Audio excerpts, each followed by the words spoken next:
Good morning, everybody. Welcome to today's Reading the Red this Wednesday morning and this fine sunny Wednesday morning. One day we will wake up and it'll be raining and we'll forget about days like this. Luke chapter 12 and verse 11.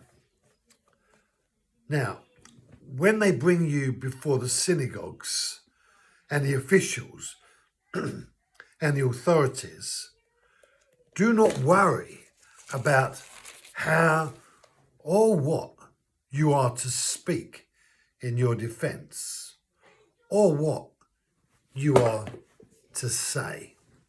So Jesus knows there's tribulation coming for the disciples in regards to being dragged into the synagogues and held before courts and judgments to try and defend yourself as relates to you being a Christian. And so he's saying, when you get into these awkward positions, don't worry. Don't worry about what you're going to say or how you're going to defend yourself. And that's a very difficult thing to do.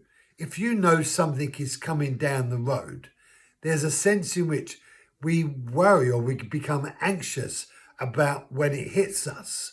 So we want to worry in order to use that energy to get us away from the danger area. So we prepare ourselves for the right kind of response to what's about to impact us. And there's a sense in which that's the right thing to do, because if we know something is coming and we can do something about it, then get out of the way. But of course, we can't get out of the way of some things because some things are inevitable. Death is inevitable. We can't get out of the way of it. We can't worry about it. We can't be afraid of it. We can't let it rob us of living our lives. So we know it's coming. We can't get out of the way of it. So Jesus says, don't worry. Now, the key here is he doesn't want us to worry. In fact, he says, do not be anxious or worry about anything. So now there's a tension, because there are some things that we need to, in effect, worry about, if you like, to protect ourselves. But now Jesus is saying, don't worry. So what? We're not to worry about things we can't do anything about. Okay, I can get that. But what about the bits that I can do something about, somehow, that if I could just get it right, then I don't have to go through that trauma or that turmoil? What can I do to avoid difficulties? And he says, don't worry about trying to avoid difficulties, because when the scenarios come, God will be with you in those moments in order to give you what you need to get in order to get away from those problems. So it's like the invitation is God is saying, trust me.